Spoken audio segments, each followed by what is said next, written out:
Ma petite amie m'a dit, je te supprime de tous mes réseaux. Les gens vont croire que je sors avec quelqu'un qui n'est pas à ma hauteur. Après avoir été licenciée suite à une restructuration dans mon entreprise, j'ai répondu, fais ce que tu as à faire. Puis, j'ai été chassée par un chasseur de tête pour un poste de directeur avec un salaire multiplié par 3, et j'ai publié les photos de mon premier jour. Quand sa demande pour me suivre est arrivée avec le message « Félicitations, chérie, voici ce qui s'est passé. Je m'appelle Lucas, j'ai 31 ans, et j'étais analyste produit senior dans une entreprise de logiciels SaaS. L'accent est mis sur le « j'étais », car il y a environ 3 mois, l'entreprise a procédé à un plan social touchant 15% des effectifs, tous départements confondus. Je n'avais pas de problème de performance, mon dernier entretien annuel indiquait « dépasse les attentes », mais cela n'avait aucune importance. Le directeur financier avait décidé que toute mon équipe était devenue obsolète car il fusionnait le produit et l'analyse de données en une seule unité. J'ai reçu l'appel un mardi matin à 9h14.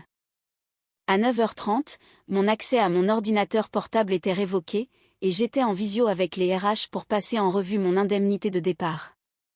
8 semaines de salaire, une mutuelle maintenue pendant 60 jours et une recommandation LinkedIn de la part de mon vice-président.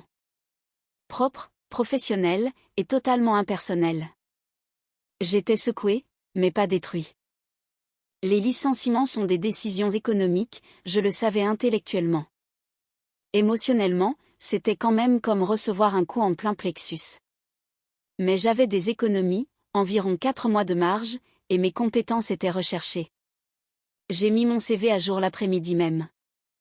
J'ai commencé à contacter des recruteurs dès le mercredi. Je n'allais pas sombrer. Ma petite amie, en revanche, a eu une réaction différente. Nous étions ensemble depuis environ 1 an et demi. Elle travaille dans la visite médicale, avec un bon salaire, une voiture de fonction, tout le package. Elle est très présente en ligne, pas au niveau d'une influenceuse, mais le genre de personne qui soigne tout. Son compte Instagram est un mood board de sa vie.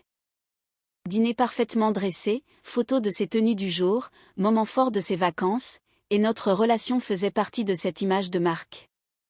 Elle postait régulièrement sur nous. Photos de couple, stories de nos soirées en amoureux, posts pour nos anniversaires. J'étais un élément fixe de son flux, ce à quoi je ne prêtais pas beaucoup d'attention car je ne suis pas très réseaux sociaux. Je poste peut-être 2 fois par an. Le soir où j'ai été licenciée, je lui ai annoncé pendant le dîner dans mon appartement. Je lui ai expliqué calmement, les indemnités, le calendrier, mon plan pour chercher du travail. J'attendais de la compassion, peut-être un peu d'encouragement. Ce que j'ai eu, c'est le silence, un long silence pesant. Puis elle a dit, alors, qu'est-ce que tu vas faire ? Je viens de te le dire. Mettre à jour mon CV, contacter des recruteurs, passer des entretiens. Combien de temps ça va prendre ? Je ne sais pas. Ça peut prendre quelques semaines, peut-être quelques mois. Quelques mois ? C'est normal sur ce marché. Elle a posé sa fourchette. Ça tombe vraiment mal. Oui, les licenciements tombent rarement au bon moment. Je veux dire, pour nous, la soirée de fin d'année de ma boîte est le mois prochain. Mon directeur régional sera là. Je ne peux pas me présenter avec un petit ami au chômage. J'ai sincèrement cru qu'elle plaisantait. J'ai ri. Elle non. Je suis sérieuse. Tu te rends compte de l'image ? Mes collègues ont toutes des partenaires qui ont de belles carrières. L'une est mariée à un vice-président de banque. Le compagnon d'une autre vient de devenir associé dans un cabinet de conseil. Et moi, je vais dire, voici mon petit ami, il est entre 2 opportunités ? J'ai arrêté de manger. Tu as honte. Je suis réaliste. L'image compte dans mon industrie. J'ai été licenciée d'un poste senior dans une entreprise qui a coupé 15% de ses effectifs. Ce n'est pas un défaut de caractère. Je le sais. Mais les autres ne le savent pas. Je lui ai demandé ce qu'elle voulait que je fasse. Elle a dit, et c'est la phrase que je rumine encore, je pense qu'on devrait lever le pied sur les réseaux, juste temporairement. Qu'est-ce que ça veut dire ? Je vais te supprimer partout. Instagram, LinkedIn, Facebook, juste jusqu'à ce que tu sois remis sur pied. Je ne peux pas supporter que des gens regardent mon profil, cliquent sur le tien et voient que tu es au chômage. Ils vont penser que je fréquente quelqu'un d'un niveau inférieur. Fréquenter quelqu'un d'un niveau inférieur. Ces mots-là. Elle les a prononcés comme si elle parlait d'une action boursière qui avait sous-performé. Pas une personne, pas moi. Une action. J'ai encaissé pendant 10 secondes. Puis j'ai dit, fais ce que tu as à faire. Elle avait l'air soulagée, comme si elle retenait sa respiration en attendant mon autorisation. Merci de comprendre. C'est temporaire. Une fois que tu auras décroché quelque chose de bien, on reviendra à la normale. Elle m'a supprimé ce soir-là sur tout, Instagram, Facebook, LinkedIn, même Spotify, car apparemment, mes playlists étaient aussi un risque. Elle a aussi archivé toutes les photos où j'apparaissais. Nos photos d'anniversaire, les clichés de vacances, les photos volées au mariage de son ami. Disparu. Pas supprimé, archivé, prêt à être restauré dès que mon statut professionnel s'améliorerait. J'ai regardé ça en temps réel. Notification après notification, elle m'a supprimé alors que j'étais assis sur le même canapé qu'elle. Elle n'est même pas allée dans une autre pièce. Elle a juste fait défiler son téléphone, effaçant mon existence numérique pendant que j'étais là, à 3 mètres, en train de manger des pâtes réchauffées. Cette nuit-là, après son départ, je me suis assis dans mon salon et j'ai pris une décision. Pas sur le travail, sur elle. Je n'allais pas me battre. Je n'allais pas argumenter, supplier ou expliquer ma valeur à quelqu'un qui la mesurait à l'aune de son titre LinkedIn. J'allais juste la laisser me montrer exactement qui elle était et la croire. J'ai envoyé un message à un pote de fac, un recruteur dans la tech, pour lui dire « Il faut qu'on parle demain ». Pas de boulot, de perspective. Il m'a appelé à 7 heures du matin. Je lui ai tout raconté. Il a dit « Frérot, elle t'a supprimé de Spotify ?» Spotify ? Elle avait peur de quoi ? Que quelqu'un te voie écouter du Nickelback ? Je n'écoute pas Nickelback. Ce n'est pas ça le point. Et tu le sais. Il avait raison. Ce n'étaient pas les plateformes. C'était le principe. Je ne valais la peine d'être associé à elle que tant que j'étais utile à son image.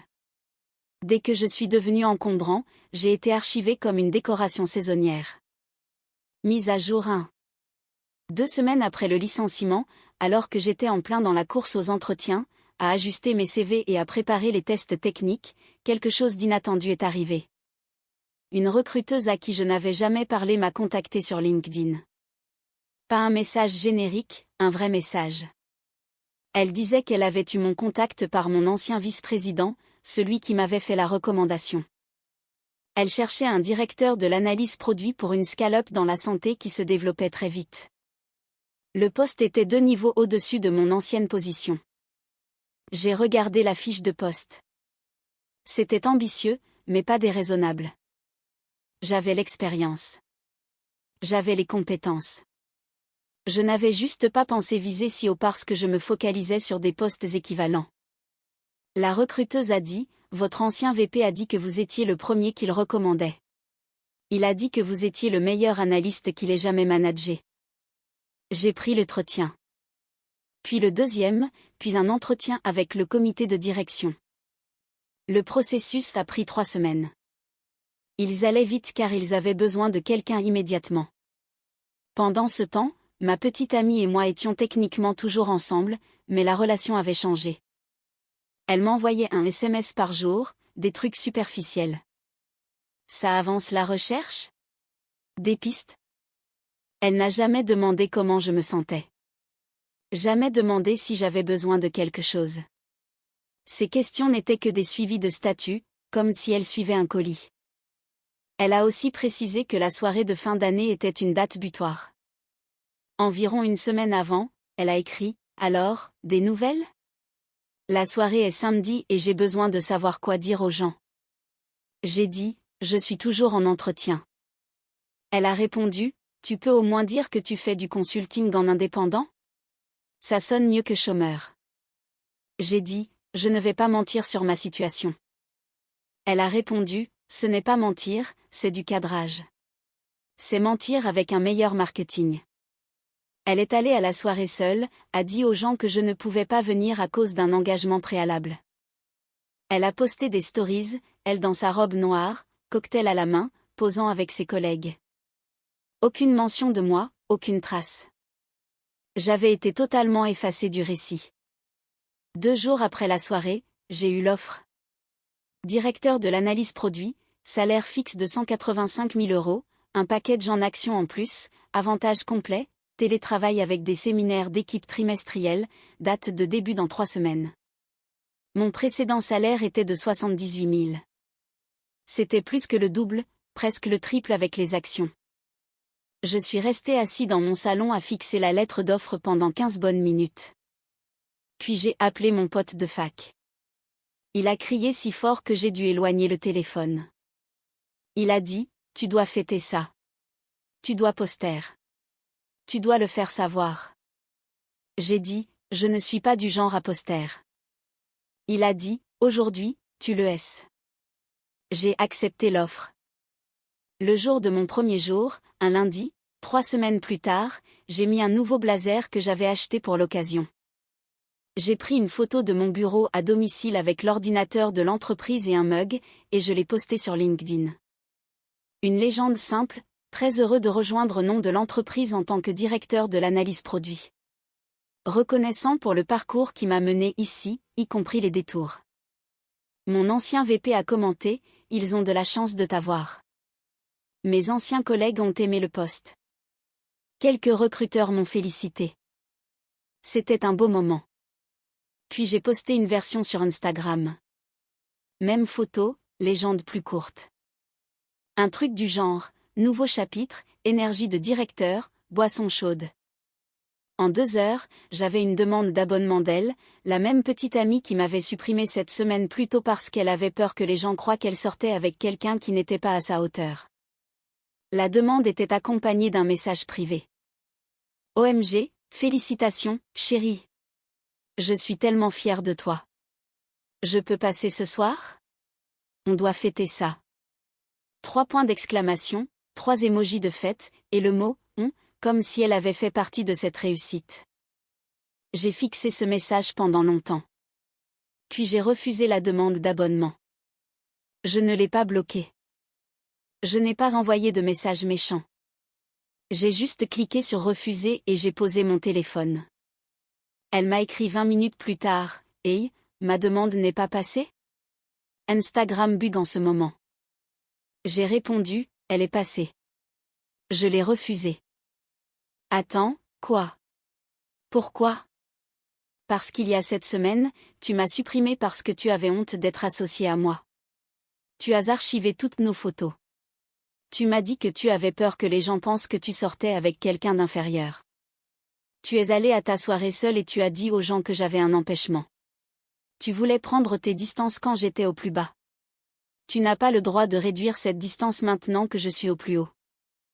Longue pause, puis, ce n'est pas juste. J'essayais de nous protéger tous les deux. Tu protégeais ton image. Il n'y a pas de « tous les deux » dans ce que tu as fait. Donc quoi? Tu romps avec moi parce que je t'ai supprimé d'Instagram? Je romps avec toi parce que tu ne veux être avec moi que quand ça présente bien. Et j'ai besoin de quelqu'un qui reste quand ce n'est pas le cas. Elle a appelé. Je n'ai pas répondu. Elle a rappelé. Pas de réponse. Elle a envoyé, tu fais vraiment ça? Ton premier jour? Tu vas jeter 1 an et demi de relation pour les réseaux sociaux? J'ai dit, tu l'as jeté en premier. Tu as juste utilisé le bouton supprimer au lieu des mots. Mise à jour 2. Ça fait environ 10 jours depuis que j'ai refusé sa demande et rompu. Mon ex est en mode contrôle des dégâts. Sa première manœuvre a été de passer par nos amis communs. On a un cercle social assez serré, environ 8 personnes qu'on voit régulièrement. Elle a pris les devants. Sa version, j'avais un nouveau job bien payé et ça m'était monté à la tête. Elle a raconté aux gens que j'étais devenu arrogant et froid, et que je l'avais larguée dès que j'avais eu une meilleure opportunité, comme si elle était une petite amie de transition. Cette phrase a tourné. C'était calculé pour faire de moi le méchant. Et pendant 48 heures, ça a marché. 2 personnes du groupe m'ont écrit pour dire qu'elles étaient déçues par moi. L'un a dit, elle était là pour toi pendant ton licenciement. Mec, c'est froid. Je n'ai pas argumenté. Je leur ai envoyé 2 captures d'écran. Capture 1, son SMS disant « Je vais te supprimer partout, je ne peux pas supporter que les gens pensent que je sors avec quelqu'un d'inférieur. » Capture 2, son message après mon post de premier jour « OMG, félicitations chérie. » J'ai ajouté une ligne, elle m'a supprimé quand j'étais au chômage. Elle a essayé de me rajouter quand j'ai eu un titre de directeur. Je vous laisse décider qui était la transition.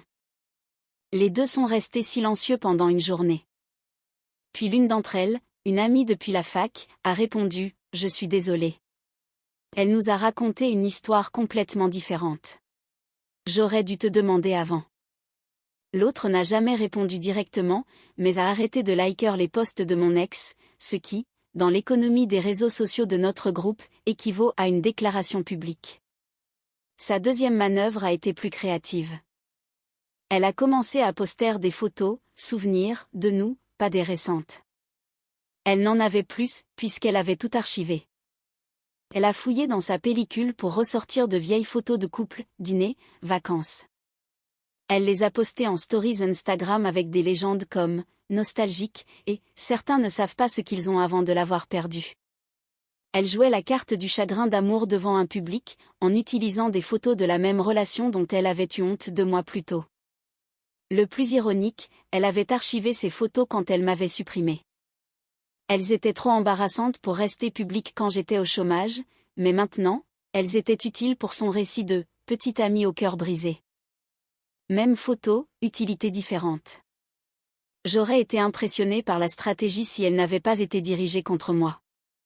Sa mère est entrée en scène environ une semaine plus tard. Elle m'a appelée. J'ai décroché car j'avais encore du respect pour ses parents, même si ce respect diminuait à chaque minute. Sa mère a dit « J'apprends que tu as rompu avec ma fille. » Oui, madame. Elle me dit que c'est parce qu'elle a fait une erreur pendant une période difficile et que tu n'as pas pu lui pardonner. Elle m'a supprimé sur chaque plateforme, a archivé nos photos et m'a dit qu'elle avait honte d'être vue avec moi parce que j'étais au chômage. Puis elle a essayé de revenir quand j'ai eu une promotion. Ce n'est pas une erreur. C'est une politique. Sa mère a fait une pause, puis a dit qu'elle avait juste eu peur. Les femmes gèrent la peur différemment. Elle ne le pensait pas comme ça. Elle a dit « niveau inférieur ». C'est assez clair. Les jeunes disent des choses qu'ils ne pensent pas. Elle a 29 ans. Tout ce que je demande, c'est que tu lui donnes une autre chance. Elle pleure tous les soirs. Je suis désolée qu'elle souffre, mais je ne suis pas la solution à un problème qu'elle a elle-même créé. Sa mère a dit, tu sais, l'argent change les gens. Ça ne m'a pas changé moi. Ça a changé ce qu'elle ressentait pour moi. Et ça me dit tout ce que j'ai besoin de savoir. Elle a raccroché. Puis l'escalade finale. Mon ex a appris, via la rumeur, quel était mon nouveau salaire. Je n'avais dit le chiffre exact à personne, sauf à mon pote de fac à qui j'avais demandé de garder le secret. Mais il l'a dit à sa femme, qu'il a mentionné à quelqu'un lors d'un dîner, qu'il a dit à quelqu'un d'autre, et c'est arrivé à mon ex. Elle m'a écrit à 23h un mardi, 185K. Tu es sérieux? Et tu ne vas même pas me parler? Je n'ai pas répondu. Elle a réécrit, je t'ai soutenu pendant les 7 semaines où tu étais au chômage. Je prenais de tes nouvelles tous les jours. J'étais là pour toi. J'ai eu envie d'écrire, tu vérifiais mon statut professionnel tous les jours. Tu n'étais pas là pour moi. Tu surveillais une place vacante. Mais je ne l'ai pas fait. J'ai juste laissé en vue. Le lendemain, elle a envoyé un long mail. Pas un texto, un mail. Comme si elle l'avait écrit dans ses notes avant. 6 paragraphes. Le résumé, je lui devais une conversation. Elle méritait une explication. Ce qu'elle a fait était exagéré. Et j'utilisais l'histoire de la suppression comme excuse pour partir parce que je voulais probablement sortir avec quelqu'un de plus impressionnant maintenant que j'avais de l'argent. La projection était presque artistique. J'ai répondu par 3 phrases, je ne te dois pas de conversation. Tu as eu ta conclusion quand tu as cliqué sur supprimer. Je te souhaite le meilleur. J'ai bloqué son mail après ça. Mise à jour 3. Finale. Ça fait environ 6 semaines depuis la rupture et environ 4 semaines dans le nouveau job. Voici où tout a atterri. Le groupe d'amis s'est divisé à environ 60-40e en ma faveur, ce qui est aussi propre que possible dans ce genre de situation. 3 personnes se sont rangées fermement de mon côté après avoir vu les captures d'écran. 2 sont restées neutres. Une amie depuis le lycée, s'est rangée du côté de mon ex et ne m'a plus parlé, ce que je comprends sincèrement. La loyauté n'est pas toujours logique. 2 autres se sont juste éloignés du drame. Aucune rancune de mon côté. Les gens gèrent les ruptures d'amis comme tout le reste, imparfaitement. La campagne de post-souvenir de mon ex s'est essoufflée après 2 semaines. L'engagement a séché.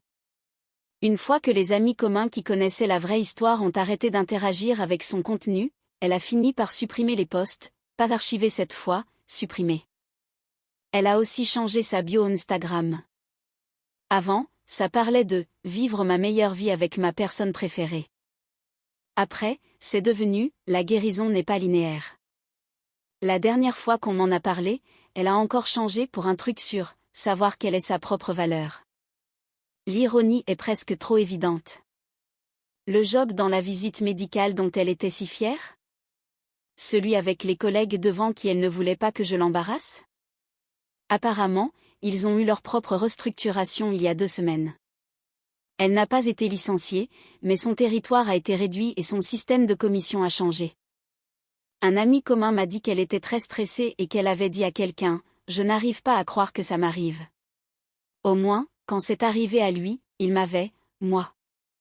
Elle ne m'avait pas eu, moi, pendant le licenciement. Elle avait mon statut professionnel, mais je ne vais pas argumenter ce point avec quelqu'un qui ne comprendra jamais la différence. Sa mère m'a envoyé un dernier SMS 3 semaines après l'appel. Ça disait « J'espère que ton argent te tient chaud la nuit ».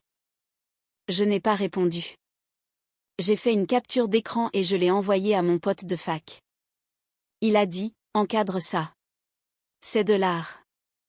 Le nouveau job est super. C'est du lourd. Le périmètre est plus large que tout ce que j'ai géré, et j'apprends de nouvelles choses chaque semaine, ce qui est à la fois excitant et terrifiant. Mon équipe est solide. Mon boss, le CTO, m'a dit la 2e semaine, on t'a embauché parce que tu es bon dans ce que tu fais, pas parce que tu passes bien en entretien. Alors, arrête d'essayer de nous impressionner et fais juste le boulot. La meilleure chose qu'on médite dans un contexte professionnel. Le salaire est réel et il a changé ma situation matériellement. J'ai remboursé ma carte de crédit. J'ai boosté mon épargne de précaution à 6 mois. Je cherche des appartements avec un vrai plan de travail. Mais je ne vis pas dans l'excès. Je conduis toujours la même voiture. Je mange encore mon déjeuner dans une glacière certains jours parce que les vieilles habitudes ont la vie dure. L'argent, c'est de la stabilité, pas du statut. Je ne suis pas prêt à devenir la personne qu'elle voulait que je sois pour son flux Instagram. La partie honnête, et il y a toujours une partie honnête dans ces histoires, c'est que le commentaire sur le « niveau inférieur » résonne encore parfois. D'habitude tard le soir, quand je suis fatiguée et que mon cerveau décide d'être cruel. C'est une chose de savoir logiquement que quelqu'un valorisait mon statut professionnel plus que mon caractère. C'en est une autre de le ressentir, d'être assis sur un canapé pendant que quelqu'un à 1 mètre de vous supprime parce que votre situation pro est devenue gênante pour son esthétique. Je reviens toujours sur l'histoire de Spotify. Elle m'a supprimé de Spotify, mes playlists, comme si quelqu'un allait auditer sa liste d'abonnements et dire « Attends, pourquoi es-tu connecté à quelqu'un qui écoute du rock des années 90 et qui n'a pas de boulot ?» C'est ce détail qui m'a fait réaliser que ce n'était pas un moment de panique. C'était réfléchi. Elle est allée plateforme par plateforme et m'a supprimé de sa vie numérique avec la précision de quelqu'un qui efface son historique de navigation. Ce n'est pas de la peur. C'est une décision. Et quand j'ai eu le titre de directeur, elle a voulu revenir avec la même précision, le même enthousiasme, le même souci du détail, sauf que cette fois, le détail était « OMG, félicitations, chérie ». Au lieu de « je ne peux pas supporter que les gens pensent que je sors avec quelqu'un d'inférieur ». Même personne, évaluation différente. Mon pote de fac m'a demandé la semaine dernière « elle te manque ?» J'ai dit « la version d'elle que je pensais exister me manque. Celle qui n'aurait pas prêté attention à ce que je faisais dans la vie. » Il a dit que cette version n'a jamais existé, mec. Elle vérifiait toujours le cours de la bourse. Tu ne l'as juste pas remarqué avant que l'action ne chute. Il est agaçant de lucidité pour un gars qui a déjà passé une fourchette au micro-ondes. Je ne vois personne en ce moment. Pas parce que je suis brisée ou fermée. Je veux juste m'assurer que la prochaine personne avec qui je serai aurait été assise à mes côtés pendant ces 7 semaines de chômage, sans jamais jeter un œil au bouton supprimer. Quelqu'un qui reste quand l'action chute. Quelqu'un qui ne m'archive pas quand je suis encombrant. C'est une barre basse, mais apparemment, c'est plus haut que ce que certains peuvent franchir.